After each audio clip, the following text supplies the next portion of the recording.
Hello बच्चों, let's read the question. The question is what is surface tension? Define angle of contact of a liquid with a solid surface.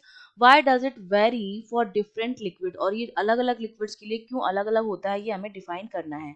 तो देखिए, इस question को solve करने के लिए हमारा जो की कॉन्सेप्ट रहेगा, हमें पता होना चाहिए कि जो मॉलिक्यूल्स होते हैं, लिक्विड के मॉलिक्यूल्स, उनके बीच में क्या होता है, इंटर मॉलिक्यूलर इंटरेक्शन होता है.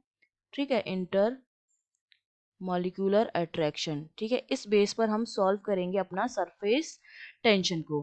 तो अब सपोज मैंने मान लिया कि मेरे पास क्या है, लिक्विड फिल है किसी कंटेनर में. ठीक है, तो इस कंटेनर में सपोज एक मॉलिक्यूल जो है इसके सरफेस पर है और एक मॉलिक्यूल हमने यहाँ पर अंदर ले लिया.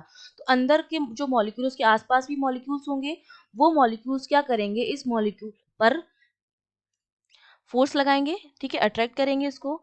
तो इस तरफ से भी लगेगा, इस पर, इस तरफ से भी लगेगा, इस तरफ से भी, इसके चारों तरफ मॉलिक्यूल्स हैं. तो इस पर जो नेट फोर्स आता है वो कितना आता है, 0 के बराबर आता है.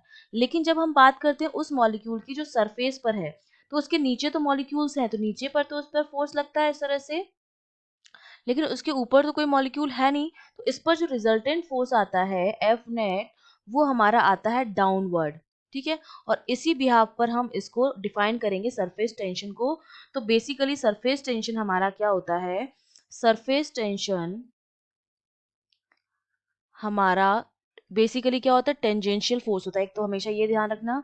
और ये होता है हमारा tension on the surface tension of the surface of liquid, surface film of liquid, जो किसकी वजह से कॉज होता है, caused of particles of surface. जो सरफेस पर जो पार्टिकल्स होते हैं उनकी वजह से, particles of surface by the bulk of the liquid. इसको हम रिप्रेजेंट करते हैं किस तरह से, हम लिखते हैं या तो हम सिग्मा से दिखाते हैं, या एस से दिखाते हैं, या टी से दिखाते हैं. और अगर मैं इसके मैग्नीट्यूड की बात करूं तो टी जो मेरा होता है, फोर्स पर यूनिट लेंथ होता है. तो यूनिट इसकी क्या हो जाएगी, न्यूटन फोर्स की, और लेंथ की मीटर. ठीक है, ये इसकी यूनिट हो जाती है. और ये मेरी क्या होती है, स्केलर क्वांटिटी होती है, स्केलर क्वांटिटी. ठीक है, तो अब हम एंगल ऑफ कांटेक्ट को अब हम डिफाइन करेंगे. ठीक है, तो एंगल ऑफ कांटेक्ट हमारा क्या हो जाएगा, देखिए एंगल ऑफ कांटेक्ट बेसिकली तो क्या होता है, मेजरमेंट ऑफ एबिलिटी होता है किसी भी लिक्विड को सॉलिड, कोई भी लिक्विड सॉलिड को किस एबिलिटी से वेट कर सकता है, वो हमारा होता है एंगल ऑफ कांटेक्ट. ठीक है, अब देखिए ये किस तरह से होता है. ये मेरे पास सपोज सॉलिड का सरफेस है, और ये यहाँ से हमने मान लिया ये किसी लिक्विड का सरफेस है. ठीक है, तो दोनों का जो टेंजेंट होता है, उनके बीच का जो एंगल होता है, वो हमारा होता है एंगल ऑफ कांटेक्ट. जिस पॉइंट पर दोनों एक दूसरे को कांटेक्ट कर रहे हैं, यहाँ पर दोनों सॉलिड और लिक्विड एक दूसरे के कांटेक्ट में है, तो यहाँ पर सॉलिड का जो टेंजेंशियल है वो ये है, और लिक्विड का जो टेंजेंशियल है वो इस तरह से आएगा. तो दोनों के बीच का जो एंगल होता है थीटा, वो हमारा होता है एंगल ऑफ कांटेक्ट. तो मैं कह सकती हूँ ये हमारा एंगल ऑफ कांटेक्ट क्या होता है, between the tangent of solid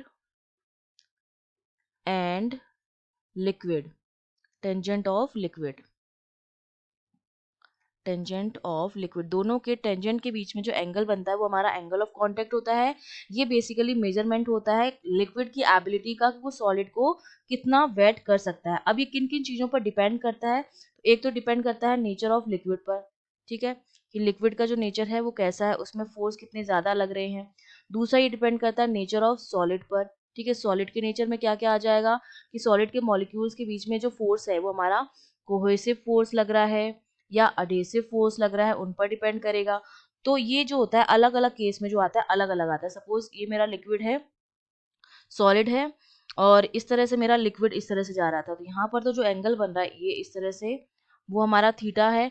वो हमारा कितना बन रहा है, एक्यूट बन रहा है, <90. और कई बार जब होता है इस तरह से यहाँ से, और ये लिक्विड जो है मेरा कुछ, ये तो यहाँ पर इस तरह से हो जाएगा, लिक्विड जो मेरा है वो इस तरह से है, तो यहाँ पर, और ये इसका टेंजेंशियल हो जाएगा.